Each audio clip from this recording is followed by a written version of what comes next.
జై శ్రీరామ్ ఫ్రెండ్స్. ముందుగా మన వీడియోని లైక్ చేయండి, కామెంట్ చేయండి, షేర్ చేయండి. టాపిక్లోకి వెళ్తే మనం మన భారతదేశంపై ఎన్నో దాడులు, ఎన్నో కుట్రలు, కుతంత్రాలు మనకు విదేశాల నుంచి కొన్ని శక్తులు కుట్రలు పన్ని మరి డబ్బులు మీడియా సంస్థలకు ఇచ్చి మరి ఫేక్ న్యూస్, అదేవిధంగా మత కొల్లాలు, మత చిచ్చులు పెడుతున్నాయి.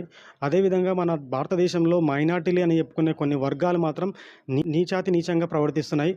వీళ్ళకు మన భారతదేశం తిండి తింటూ మన భారత ప్రభుత్వ పథకాలని లబ్ధి పొందుతూ పాకిస్తాన్ పాట పాడతాయి. అరే చెత్తనా కొడుకులకు తెలియదు ఏంటంటే, ఆ పాకిస్తాన్ అనేది ప్రపంచంలో నెంబర్ 1 దేశం కాదురా. ఆ పాకిస్తాన్ అనేది ప్రపంచంలోనే అడుగు తినే దేశం అని కొడుకులకు ఎప్పుడు అర్థమవుతుందో అర్థం కావట్లేదు.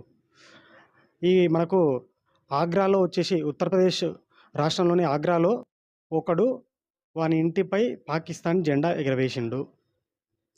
అసలు ఈ వార్త వింటుంటే అసలు మనకు రక్తం అనేది ఉడికిపోతుంటుంది. మనకు అట్లా మనకే పవర్స్ ఇస్తే వాడిని తన్ని తరమాలే పాకిస్తాన్ కానీ అన్నంత కోపం వస్తుంటుంది. ఈ వీడియో సోషల్ మీడియాలో వైరల్ కావడంతో ఆగ్రా పోలీస్ కమిషనర్ దీనిపై యాక్షన్ తీసుకుంటా అని చెప్పేసి ట్విట్టర్లో ఎవరైతే వీడియో పోస్ట్ చేశారో వాళ్ళకి రిప్లై ఇవ్వడం జరిగింది. నేను ఆ ట్వీట్ని కూడా మనకు వీడియోలో డిస్ప్లే చేస్తాను. కానీ ఇట్లాంటి భారతదేశం తింటూ పాకిస్తాన్ పాట పాడడం ఏంది? నేను అనుకుంటున్నాను, ఇట్లాంటి కొడుకులను ఉపేక్షించకుండా ఒక చట్టం తీసుకురావాలి.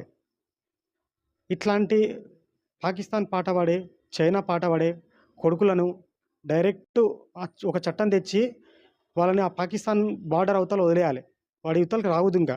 ఎందుకంటే వానికి ఇష్టం ఉన్నా లేకున్నా వాడు పాకిస్తాన్ ప్రేమికుడు, వానికి ఇష్టం ఉన్నా లేకున్నా చైనా ప్రేమికుడు.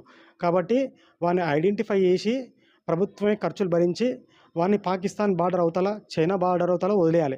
మనకి ఐడెంటిటీ అనేది లేకుండా చేయాలి. అప్పుడు కానీ కొడుకులు మారరు. ఎన్ని రోజులు ఈ దురాగతాలు, ఎన్ని రోజులు చూస్తుంటాం? రక్తం ఉడికిపోతుంటుంది మనకు చూస్తుంటే. అయినా ఈ కొడుకులు మారరు. తల్లి పాలు తాగి రొమ్ము గుద్దడం అంటారు కదా, అచ్చు వీళ్ళకి అది సరిపోతుంది. కాబట్టి ఇట్లాంటి వాళ్ళని ఉపేక్షించకుండా ఉండాలంటే మనకు వీళ్ళని ఈ దేశం నుంచి తరిమేసే ఒక చట్టం వస్తే బాగుంటుందని నా ఆలోచన. మీకు కూడా అలానే అనిపిస్తే వీడియోని లైక్ చేయండి, కామెంట్ చేయండి, నలుగురికి షేర్ చేయండి.